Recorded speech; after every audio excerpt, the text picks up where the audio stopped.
pescador de homens. Se você quiser anotar, o tema da mensagem é essa: me tornando pescador de homens. E o texto bíblico está lá em Mateus 28:19. Se você puder abrir junto comigo para nós lermos, eu agradeço a você. Amém? Antes da gente começar a leitura, eu quero fazer, a palavra de Deus diz que dá honra quem honra merece. Eu quero honrar a vida do irmão Hugo, da irmã Mara, Carla e do seu esposo, Ronei. Juntamente que eles têm nos acolhido, o filho dele aqui sempre vem aqui conosco. Quero honrar também o pastor Jimmy e o irmão que nos levou, juntamente com a sua esposa que está ali no Data Show, um almoço muito especial. Mas eu quero honrar a vida do irmão Hugo, com a irmã Mara, com seus familiares que estão aqui, de estar nos cedendo um quarto lá para a gente ficar ali, nos acolher como um pai e uma mãe. E nós estamos já no quarto dia. Eles creio que vão nos aguentar até os 15 dias. Espero em nome de Jesus que eles nos suportem, né? Então nós estamos muito agradecidos. Nós vimos através do pastor Samuel, que criou essa amizade, esse ciclo de amizade, com o pastor Dino também, com a sua família. E eu quero honrar a vida desse casal que tem nos abençoado. Amém? Amém. Quero agradecer e louvar a Deus por isso. Então diz assim a palavra do Senhor: portanto, vão e façam discípulos de todas as nações, batizando-os em nome do Pai, e do Filho e do Espírito Santo. Tem um versículo 20 que diz bem assim: ensinando-os a obedecer a tudo o que eu lhes ordenei, e eu estarei sempre com vocês até o fim dos tempos. Amém? Mas eu quero que vocês atentem por essa palavra: ensinando-os a obedecer a tudo o que eu lhes ordenei. Olha o que Jesus fala para os seus discípulos.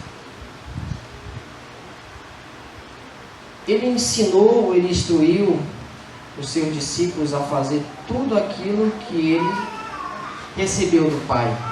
E ele mesmo falava isso. Ele mesmo se passava como um verdadeiro aluno do seu próprio Pai. Então a tradução que eu fiz assim, que Deus me deu, foi essa. No texto que acabamos de falar, Jesus dá autoridade e uma ordem a seus discípulos para fazer novos discípulos. Mas não eram discípulos de qualquer jeito. Não era pegar alguém e ensinar aquela pessoa de qualquer forma.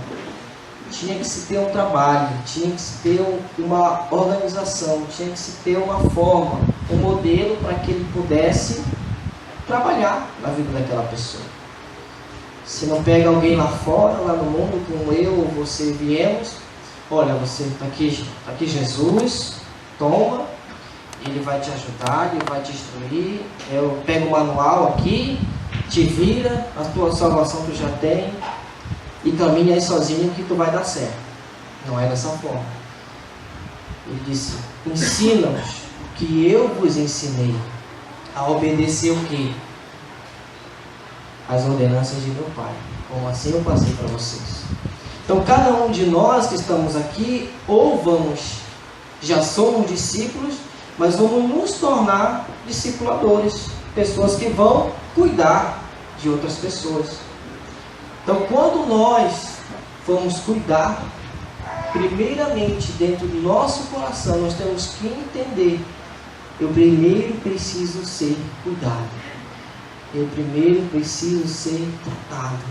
Eu primeiro preciso ser curado para poder eu cuidar dos outros. E eu entendo que quando Deus te dá alguma dificuldade na sua vida, em alguma área da sua vida, lá na frente, mais cedo ou mais tarde, você vai encontrar uma pessoa que vai está passando pelo mesmo problema que você passou.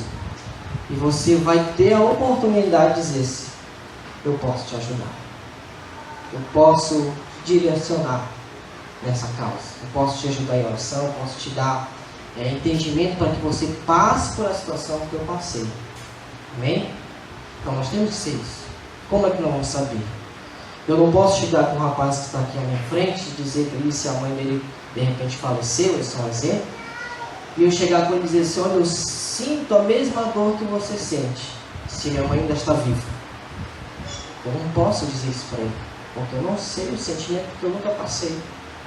Mas vai haver momentos da sua área, da sua vida, que você vai passar, porque Deus sabe a sua história quando você entrou aqui nessa igreja, que você um dia vai cuidar de alguém.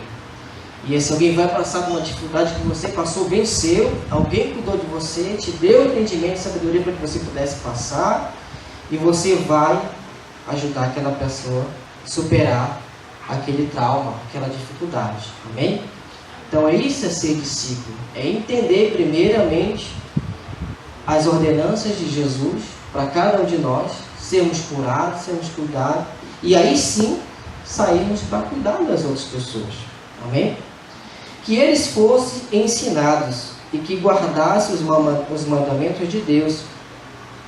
Mas antes dessa frase ser estabelecida, Jesus trabalhou na vida de cada um dos seus discípulos. Olha que interessante. Jesus cuidou de 12.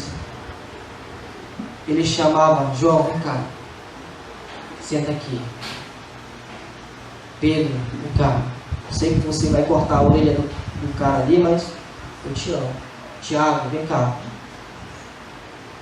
Judas, Judas, tu é um amigão, sei que você vai me trair. Não, Jesus está brincando, não vou te trair não. Que isso? Não, vem cá, assim da mesma forma. Cuidou de cada um individualmente. E ensinou eles a palavra do seu Pai. Amém? Tratou no caráter de cada um deles. Porque cada um de nós tem um caráter que precisa ser forjado, precisa ser trabalhado. Talvez na área da integridade, talvez na área da mentira, talvez umas coisas que nós trouxemos alguns resquícios do passado, que nós precisamos mudar na nossa vida, mudar talvez a nossa mentalidade, numa mentalidade mundana, como o povo do Egito viveu, que estava lá, quando chegou para viver Canaã, sentia ainda o aroma da cebola e do alho lá do Egito. Então nós precisamos mudar. Então Jesus fez isso com eles e os preparou para a grande tarefa da sua vida, de cada uma deles. Você sabe, você já perguntou para Deus qual é a sua tarefa aqui nesse mundo, aqui na sua igreja local? Qual é a sua tarefa? Você já fez essa pergunta para Deus? Deus, por que tu me trouxe a este lugar, nessa igreja? Qual é o propósito? Qual é a minha função? Primeiro é uma ordenança de fazer discípulo, eu sei. Mas é ser um líder de célula? É ser um empresário lá fora e circularmente e trazer um bom dízimo? É ser um diácono? É ser um obreiro? Você precisa saber aonde vai ser o que Deus vai trabalhar no teu potencial para que você cresça e seja um dos pilares dessa igreja, que ajude a crescer. Que muitas vezes a pessoa vem, mas fica aqui, vem, trabalha na célula, mas ela muitas vezes, o que eu estou fazendo aqui? Então você precisa entender qual é o seu chamado, para você entender qual é a tarefa, qual é o propósito da sua vida na sua igreja local. Amém? Então no seu tempo sozinho com Deus, lá você faça essa pergunta para Deus. Deus, qual é o meu chamado? Qual é a tarefa que o Senhor colocou nas minhas mãos quando eu me converti aqui nessa igreja, para entender o propósito, de entender aquilo que o Senhor quer para a minha vida? Amém? Então o primeiro passo, pode anotar aí, o primeiro passo é aceitar o convite de Jesus. Esse é o primeiro passo. São 5 passos que eu coloquei aqui, que Deus está me dando, e o primeiro passo é aceitar o convite de Jesus. Está lá em Mateus 4,18. Fique à vontade. Alguém pode ler para mim, por gentileza, Mateus 4,18? Se tiver no telão, amém. Mas se tiver alguém, Mateus 4,18.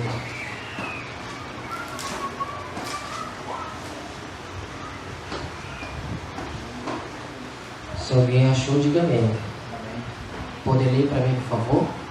Andando Jesus junto ao mar da Galileia, viu dois irmãos, Simão, chamado Pedro, e André, os quais lançavam a rede ao mar, pois eram pescadores. Olha só, que bênção. Jesus se depara com essas pessoas, duas pessoas. Aí você pode se perguntar, como é que esses dois homens, eles receberam uma palavra, receberam um chamado e não pensaram duas vezes.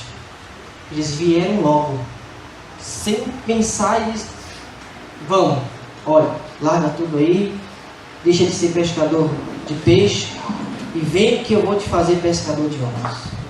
Se alguém aí fora te chamar, olha, larga tudo que você está fazendo aí, vem para cá. Sem você não conhecer, sem você saber o caráter, sem você saber a vida daquela pessoa, você vai parar e vai analisar. Quem é essa pessoa? Por que ele está me convidando? Para onde ele vai me levar? O que ele vai fazer comigo? Então eu quero te dizer um segredo aí que vem a revelação do poder de Deus. Abra sua Bíblia lá em João capítulo 1, versículo 36. Que é aí que vai ser. Olha que interessante que Deus me mostrou. Vou emprestar essa Bíblia aqui da irmã.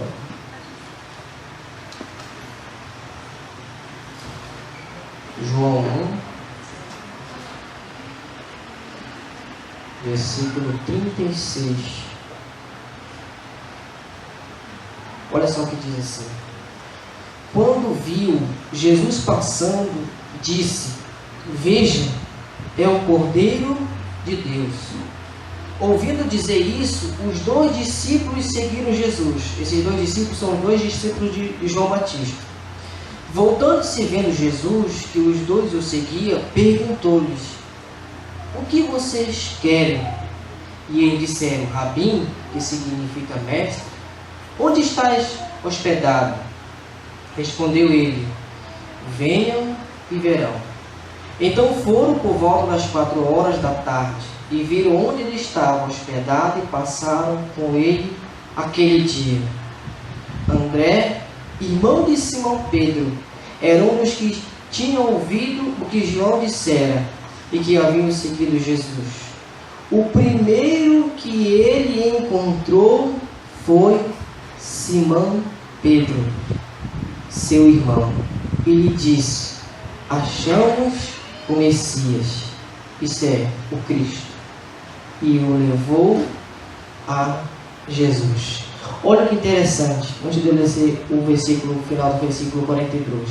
Olha o que ele diz aqui: o primeiro que ele encontrou foi o seu irmão. Olha essa palavra, o primeiro. Querido, quando nós entendemos o chamado de Deus, nós não perdemos a oportunidade de apresentar Jesus para as pessoas. Nós não temos dificuldade, nós não travamos. Nós temos a oportunidade que nós temos, nós falamos de Jesus. Um exemplo. No segundo dia que nós chegamos aqui em Campo Grande, eu e minha esposa fomos levar as meninas no parque. E você sabe que o homem, às vezes, se ele não falar de futebol, tem que começar pelo futebol. E aí vai. Mas a mulher, ela tem um mecanismo que eu preciso descobrir, eu e você. Que elas parecem formiga quando vê Coca-Cola. Vão. E vão se comunicando. E minha esposa, eu fiquei ali quietinha, ouvindo. Ela foi conversando com uma pessoa lá, com a outra moça, descobriu o nome dela. Já estava conversando, falando de Jesus, falando do projeto que a gente estava vindo, estava em São Paulo, saindo lá do norte de Santarém, e para lá, para cá, fez aquela dança, eu só ouvindo. Na primeira oportunidade, ela apresentou Jesus. E na quarta-feira nós já oramos, o nome dela é Fernanda, não conhecemos, sabemos que ela mora para esse lado aqui, na cidade. E nós semeamos, lembrando do nome dela aqui na célula. Vamos continuar orando por ela, porque se Deus permitir nós vir para cá, nós vamos caçar essa mulher e vamos estar cobrindo ela de oração. Mas olha que é interessante a gente saber que na primeira oportunidade, quando você teve o primeiro contato com Jesus, quando você recebeu Ele de fato, de verdade na sua vida, você não tem que ter medo de ninguém. O não já é garantido para nós. O não. Qual é o não? A pessoa, olha, eu quero falar de Jesus, mas não, eu quero, eu sou isso, aquilo. O não já é garantido. Não, nós já temos.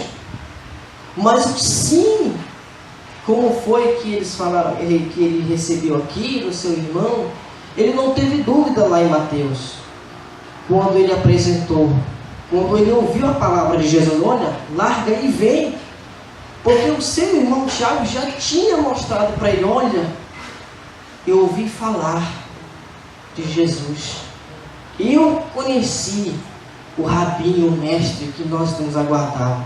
Quando a palavra veio, dentro dele, Simão Pedro já habitava Jesus. Então é aí que vem a questão de você orar pelos seus Natanaéis, de você orar pelos seus Jeans, que quando você tiver a oportunidade, ele vai vir, vai largar seus afazeres, vai largar aquilo que ele tem para vir estar juntamente conosco, louvando e adorando o nosso Deus.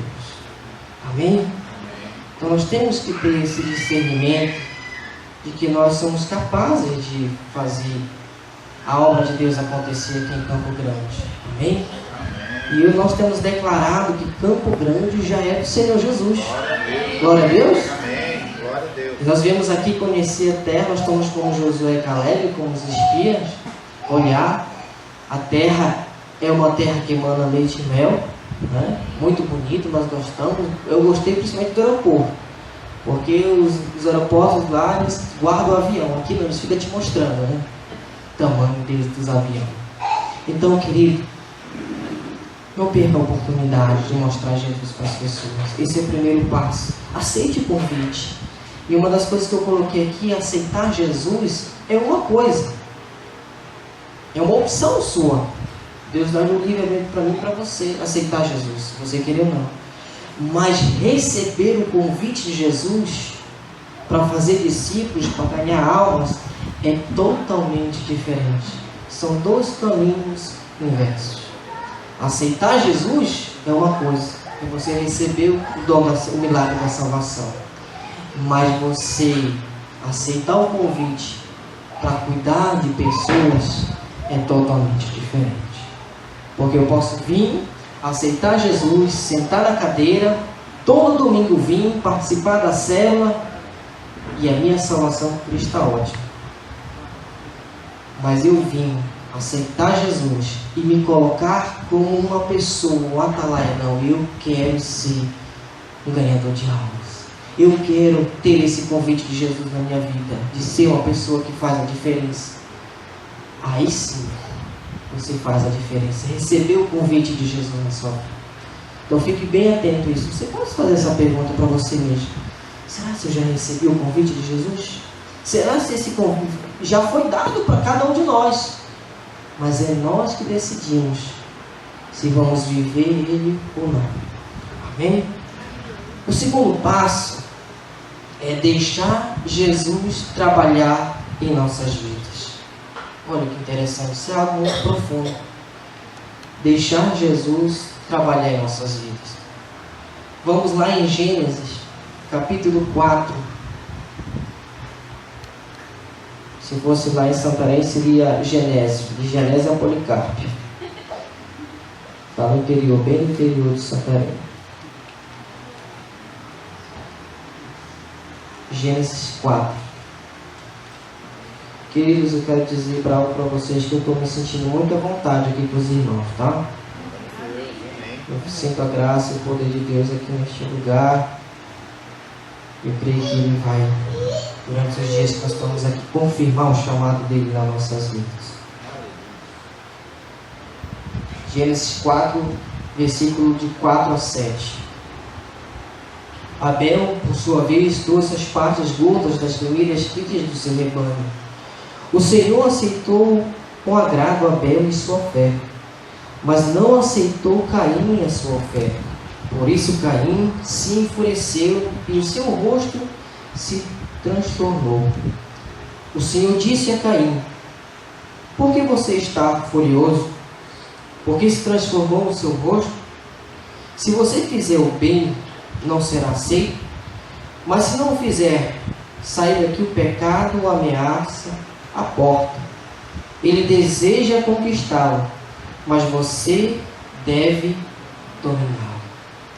Queridos, se eu vivesse nessa época,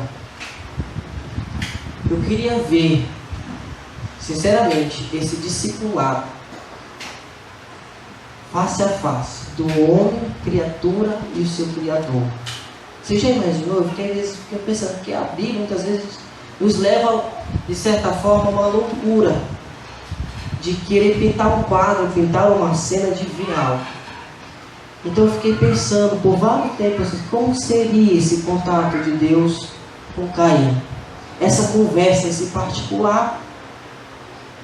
Dizer: olha, filho, se você fizer correto, você vai ser aceito, você vai ser bem cuidado, você vai ter o seu direcionamento, você vai ter as minhas bênçãos.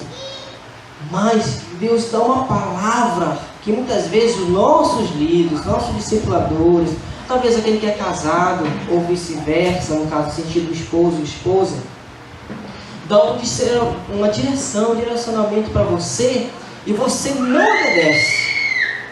E você que é casado, querido, uma palavra que minha esposa dá é um tiro, porque eu já muitas vezes desobedeci a palavra dela e foi, como diz lá no norte, foi batata. Eu quebrei a cara, dei com os burros na água. Então quando ela fala, eu digo: não, eu vou. E quando ela diz assim: olha, não vai porque tu não tá com a bênção, né? Então já fico por aqui. Então, queridos, olha só que interessante. Nós temos dentro dessa visão pessoas que vão cuidar de nós. E Caim teve essa oportunidade de ser trabalhado, de ser curado, de ter a oportunidade de fazer o correto, de fazer o certo. E ele não fez. E quem era que estava falando isso com ele? O próprio Deus. Muitas vezes nós queremos ver Deus falar conosco. Eu achei muito interessante o que o pastor Gildo falou ontem, que muitas vezes nós queremos ver o nosso discipulador como um mestre, como uma pessoa catedrática, bem instruído, mas muitas vezes não é, querido. Às vezes é aquele lavrador de roça, é aquela pessoa que não tem uma instrução acadêmica bem formada. Porque que nós temos que olhar o natural, nós temos que olhar o espiritual. Porque, olha só, Caim teve a oportunidade com o próprio Deus e ele não obedeceu, ele não fez o certo. Imagine eu e você que estamos sendo cuidados por homens que falham, que erram como eu e você. Então quando vem uma direção, eles querem o nosso bem, querem o nosso crescimento, querem o nosso amadurecimento, querem nossa mudança. E aí tem que mudar o que dentro de nós? O nosso eu tem que morrer. Porque se o eu de Caim morresse e ele dissesse: poxa, eu tenho oportunidade, o meu próprio Deus está me dando a oportunidade de fazer diferente, de voltar, de fazer a volta, de fazer o contorno, de fazer a mudança, e ele não fez. E a história você sabe, ele matou o seu próprio irmão, viveu uma vida errante, marcado por ser um assassino. E Deus ainda teve misericórdia dele. Mas aí cabe a mim e você pensar nessa situação. Muitas vezes nós, eu digo eu e você que está pisando na bola, queremos o melhor de Deus, queremos dar o melhor para Deus, mas muitas vezes nós não deixamos ser trabalhados, nós não deixamos de ser curados, de ser ministrados, deixar Jesus trabalhar a nossa vida. Muitas vezes nós temos que fazer aquela oração como Davi fez: sonda, meu Deus, e vê se em mim há algum caminho mau. E você dizer: não, olha, eu sou orgulhoso, diz aquela música do Júlio Oliveira, né? Eu que sou orgulhoso, sou mentiroso, sou isso, sou aquilo, sou preciso disso. Não é o pastor, não é a música, não é o cantor, não. A terra seca sou eu. Eu que preciso ser mudado, eu que preciso ser trabalhado, eu que preciso ter tratamento, eu que preciso mudança. Aí sim vai vir o quê? A graça de Deus sobre a minha e sobre a sua vida. Amém? É isso que nós temos que entender. Então, quando nós viemos para lá, para São Paulo, o medo tomava conta de nós. Então, muitas vezes dentro de mim, porque eu vinha com 2 crianças pequenas. A mais nova ali veio com 1 mês. E então o temor, o medo, eu tive que deixar Deus trabalhar na minha vida. Porque quando se trata de você vir solteiro, ou até com a esposa, você passa fome ali, né? Chorando você, mas quando você tem filhos, a dor é maior. Então eu ficava perguntando: Deus, me ajuda, pelo amor de Deus, pelo amor do teu nome, confirma no meu coração, porque eu vou passar dificuldade por luta, eu sei disso. Mas você vê o seu filho, querido, você imagina ficar, uma vez eu chorava por dentro e ficava vendo a minha filha pedindo as coisas para mim e eu não podia dar. É uma dor muito grande. Aí uma vez eu vi uma entrevista de um certo jornalista, que ele falou que a maior dor de um pai é ficar desempregado. Porque quando o seu filho bate na porta dele lá e pede tal coisa, ele não pode dar. Então eu fiquei pensando: Deus, a maior dor que eu possa ver é ver minhas filhas chorando e eu não tenho o que dar. Então confirma no meu coração se é a tua vontade, de trabalha esse medo dentro do meu coração, para que eu possa ir com a certeza que é o Senhor que está me levando. Porque se eu ficar com esse medo, eu vou ficar com medo lá. E o que aconteceu? Nós fomos. E não deu 4 meses, nós fomos assaltados lá. Botaram a arma no nosso querido amigo que nós fizemos lá, cabeça do pastor, levaram o carro, acabaram com o carro, levaram minha carteira, levaram meus documentos, minha esposa chorando para cá, minha cunhada desesperada para ali, roubaram o celular dele, levaram o celular da moça que estava conosco. Mas sabe qual foi a diferença, querido? Que dentro do meu coração não houve medo. Porque eu sabia que era o diabo que estava querendo trabalhar na nossa vida. Porque eu já tinha vencido o medo. Mas o diabo, ele sempre vem te testar, como ele fez com a vida de Jó. Né? Então nós temos que ficar ali olhando para a cruz todos os dias e ter a certeza que Deus, se nós nos permitirmos, Ele trabalha na nossa vida. Ele trabalha a nosso favor. Amém? Outro exemplo foi de Judas. Judas teve um privilégio, queridos, que nós no momento não temos assim pessoal, temos assim no espiritual, de ser discipulado pelo próprio Cristo, pelo nosso Salvador. Né? E ele senta aqui, vem cá, Judas, e aí? Como é que tá cuidando? Estou bem, Jesus, estou bem, estou animado, eu vou ganhar tal, vou fazer isso. E aquela área lá? Não, estou bem, Jesus. Não se preocupe não, bati na barriga. Não, sou teu amigo. Fique tranquilo, estou vencendo. Muitas vezes nós somos assim. Nosso guia deixa comigo, e aí, meu querido, você está bem? Faz igual aquela mulher, estou bem. Estou bem, estou bem. Quando você ouve do seu discípulo, quero dizer uma dica para os discipuladores. Quando você ouve do seu discípulo, estou bem, estou bem, estou bem, está mal, está mal, está mal, está mal. Tem alguma coisa errada. Por quê? Porque nós temos falha. Não? Ele também tinha falha. Ele poderia dizer: Jesus, eu preciso ser trabalhado. Eu preciso ter mudança. Tá certo que ia ter que acontecer. Mas ele poderia ter uma oportunidade. Fica essa direção dentro da palavra de Deus. Tem coisas que ficam gravadas na Bíblia para nós nos atentarmos. Não sermos como Judas. Sermos pessoas que não, eu preciso de mudança. Eu sou isso mesmo. Eu sou essa pessoa que precisa de mudança. Eu sou muito orgulhoso. Eu muitas vezes caio no pecado da mentira. Me ajuda, eu preciso de mudança nessa área. Eu preciso mudar o meu caráter nessa área da minha vida. E Deus vem e te muda. Assim como Isaías falou, ele disse: olha, Deus, eu habito no meio de um povo de puros lábios. E eu sou da mesma forma.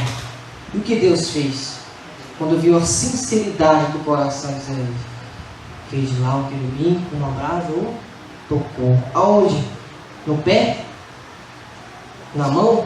Não. Tocou aonde ele precisava ser curado. Então Jesus está pronto, Deus está pronto para te curar aonde você precisa. E Ele sabe, ninguém precisa te dizer, você sabe melhor de qualquer um de nós. O terceiro passo é ter o mesmo sentimento que houve em Cristo Jesus. Qual foi o sentimento de Jesus? É o versículo que todo crente deve saber. Qual é? Mateus 3.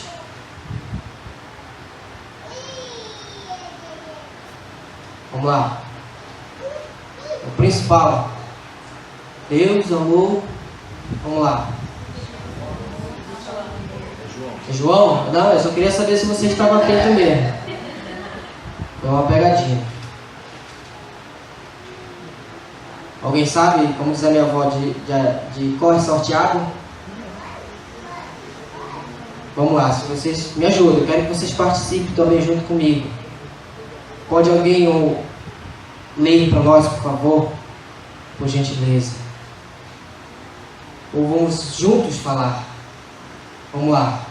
Porque Deus amou o mundo de tal maneira que deu seu Filho unigênito, para que todo aquele que nele crê não pereça, mas tenha a vida eterna.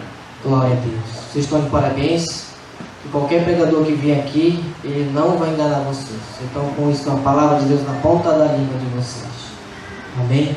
É isso, queridos. Nós temos que ter esse sentimento que houve no coração de Deus e que houve no coração de Jesus.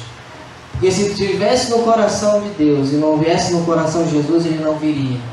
Mas ele viu o coração do nosso Pai sangrar, chorar pela criação que ele fez lá no Adão e na Eva. Para restituição, para poder eu e você retornar a Ele. Então esse sentimento tem que ter dentro do nosso coração. A vontade de ver vidas transformadas, de pessoas mudadas. Se eu e você estamos aqui, é porque alguém orou. É porque alguém chorou. É porque alguém dobrou os joelhos para que você pudesse ter o conhecimento da verdade. Alguém foi o atalaia, o intercessor na minha e na sua vida. Amém? Então nós não podemos parar. Nós não podemos parar de orar, não podemos parar de interceder para que as pessoas possam conhecer a Jesus. Então esse sentimento, essa chama, não pode se apagar dentro dos nossos corações.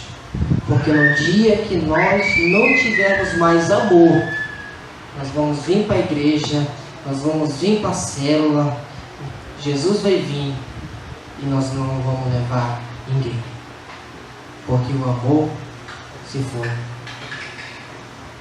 Mas eu creio que aqui em Campo Grande, esse amor, como diz o pastor ele está só no começo.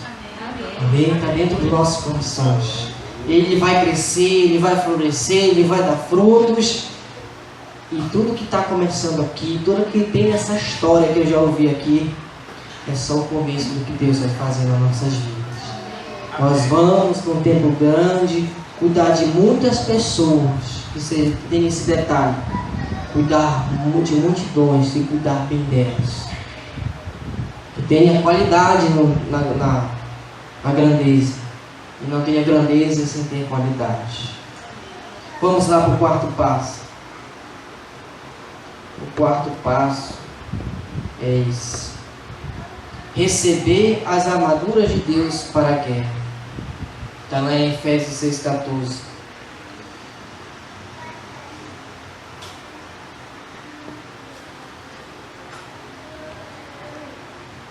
Querido, muitas vezes nós queremos lutar com as nossas próprias forças, com o nosso próprio punho, com a nossa própria sabedoria.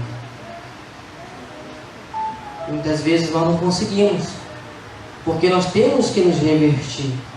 Se as armaduras de Deus, esse versículo bíblico, não tivessem aqui escrito, nós poderíamos de qualquer jeito. Mas se Deus colocou, disse, olha, coloca aí, para que eles entendam que eles precisam ir para a guerra e precisam ir para este mundo armados e protegidos. Não quero me adentrar mais aqui no versículo que a hora passa, mas daqui na sua casa você possa ler. Mas o que eu posso dizer para você? Antes de você fazer qualquer coisa, se revista do poder de Deus, se revista da armadura de Deus, para que você vá com a proteção de Deus. Porque nós não andamos com sangue, mas com potestades, com principados, com demônios do mundo, e eles não brincam conosco. Então qualquer pessoa que vai assim, sem isso aqui, e sem o poder de Deus, vai apanhar, vai passar vergonha. E o que o diabo vai colocar? Você não serve para isso. Volta lá para o teu mundinho, volta lá para a lama, que é melhor, porque está desprotegido, está desarmado, e nós precisamos nos armar. Vamos passar para o quinto passo. O quinto passo é receber o poder do Espírito Santo. Eu queria chamar os meninos do louvor para me ajudarem aqui, por favor, para cantarem uma canção de adoração. Que o poder do Espírito Santo ele vai nos marcar essa noite. Para quê? Para que a gente tenha certeza, querido, que nós não fomos escolhidos por acaso. Nós não fomos escolhidos de qualquer jeito. Nós temos um propósito aqui neste lugar. Mas Jesus disse, olha, eu vou para que Ele venha. E olha só, vamos abrir junto para a gente sentir esse calor em Atos 2, até o versículo 4. Olha, para a gente se ensopar desse poder, para a gente se ensopar desse algo tão precioso que Deus quer derramar todos os dias da nossa vida. Que a gente tenha isso no nosso coração permanente, saber que Ele quer derramar sobre nós. Diz assim a palavra de Deus: de repente veio do céu um som como um vento muito forte, e encheu toda a casa na qual estavam assentados. E viram o que parecia língua de fogo, que se separavam e pousaram sobre cada um deles. Todos ficaram cheios de quem? Do Espírito Santo. E começaram a falar em outras línguas, conforme o Espírito os capacitava. Olha que lindo, queridos. Deus quer derramar o seu poder sobre nós. Deus te chamou essa noite para derramar o Espírito Santo sobre você. Porque quando você falar, quando você tiver na ousadia, quando tiver a oportunidade de falar do amor de Deus, o Espírito Santo vai falar através de você. Amém. Porque não sou eu, não é você que muda ninguém. Quem mudou o meu coração, quem mudou o seu coração, quem convenceu nós do pecado, foi o Espírito Santo de Deus. Ele que tem essa capacidade, Ele que tem esse chamado de convencer o homem do pecado. Eu quero que nesse momento você fique de pé.